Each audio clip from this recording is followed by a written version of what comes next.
Well, hello everybody and welcome to In the Ruck, sponsored by Rugby Athletic and BLK. I'm stadium announcer Howard Stableford, and I'm delighted that in this edition of In the Ruck, for the first time, I'm able to welcome my partner on the balcony, fellow stadium announcer Nate Kreckman. Nate, good to see you, mate. Good to see you, Howard. Big day today. We've got Derek and Mary here. We got a women's game coming up at 1 o'clock, and then the men take the field at 3. And fantastic for us sitting on the balcony. A beautiful day out here at Infinity Park. The weather couldn't be any better. Gorgeous day here at Infinity Park. Get a look at this place right now. The sun is shining. Beautiful day for rugby. Exactly. You can't possibly have anything better to do than be here this afternoon. Let me have a chat with Derek Smith, who is the captain of the D2 team. Derek, great to see you. Looking forward to this afternoon. This is a chance for your team and your fellow players to shine in the Infinity Stadium. Yeah, we're really excited to play here. It's not very often we get the opportunity to play here in the stadium, and we're looking forward to really bringing it today. Now, your game kicks off at 3 o'clock against local rivals, the Denver Barbarians. Always a needle match, and it counts, this one. Yeah, this is a league match. We have one more league match after this. The games are always pretty brutal, hard-hitting, so we're expecting a really close, hard-fought game. D2, D3 teams, how are the seasons going so far for those teams? Our D3 team is learning and building. They've had a couple close losses, but our D2 team, we've been building since the fall. We were undefeated in the fall, and we continue to be undefeated in our league this season. So we've had a couple really close games. Nail-biter against Provo, where we came back from 20 to 36 with 20 minutes left and ended up squeaking out a win. So we're looking forward to building for the playoffs. And how does the season progress? There is a championship at stake here, right? Yes, in a couple weeks, April 29th, we'll be heading down to St. Louis for Frontier playoffs, and then we have one more round after that in Tucson, Arizona. Whoever wins that's back here for championships in June. Now tell me a little bit about the structure. How do the D3, D2 teams fit into the organization here at Glendale, and what are their roles? So we feed from bottom up. We grab guys from up top that come down. We go up. We play the same system throughout the whole club. We've had guys that have started on D3, D2 that have moved up to the elite side, and even some U.S. Eagles. So we've definitely been building a good club atmosphere.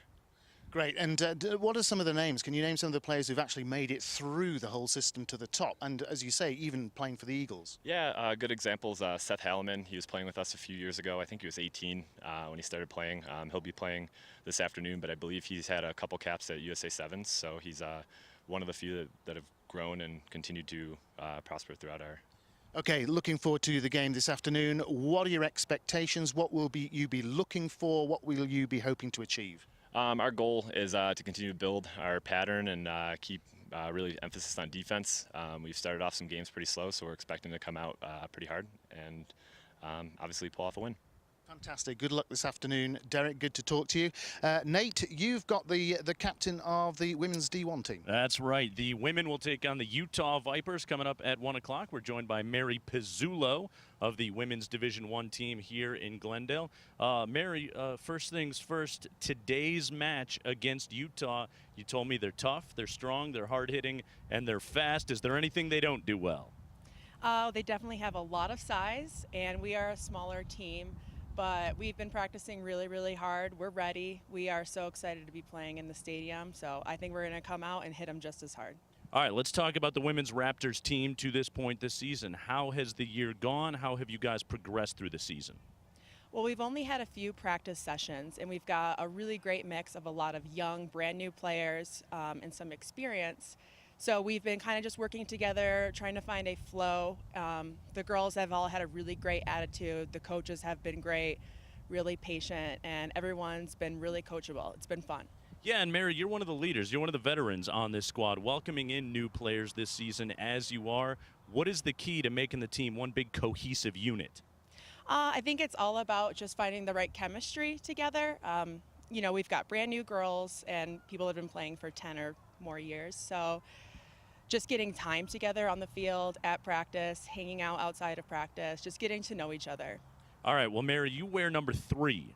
Tell me what position you play, what your role is out on the pitch.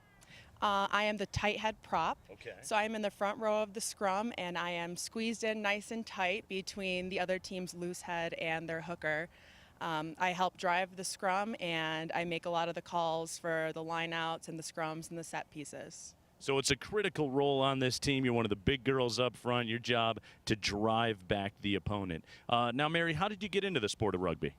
One of my best friends in college convinced me to come out and play, and I did, and I fell in love with it ever since. So what sports did you play before rugby that kind of led to the skill set of the sport?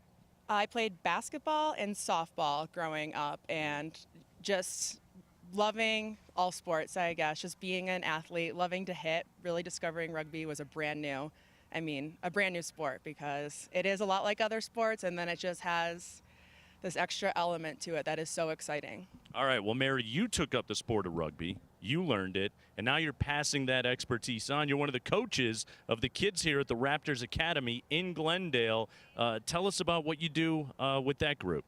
It's so much fun. I coach the 4, 5, 6, and 7-year-olds who do not tackle, but they want to very badly. It is flag rugby. I've been coaching them for about 5 years, and they are so enthusiastic. It's so much fun teaching them passing, catching, playing games. They just love the sport, and it makes me love it even more. All right, well, it's a great thing to get the kids involved in. Mary, last thing, tell me a couple of things that you guys have to do today to be successful against the Utah Vipers.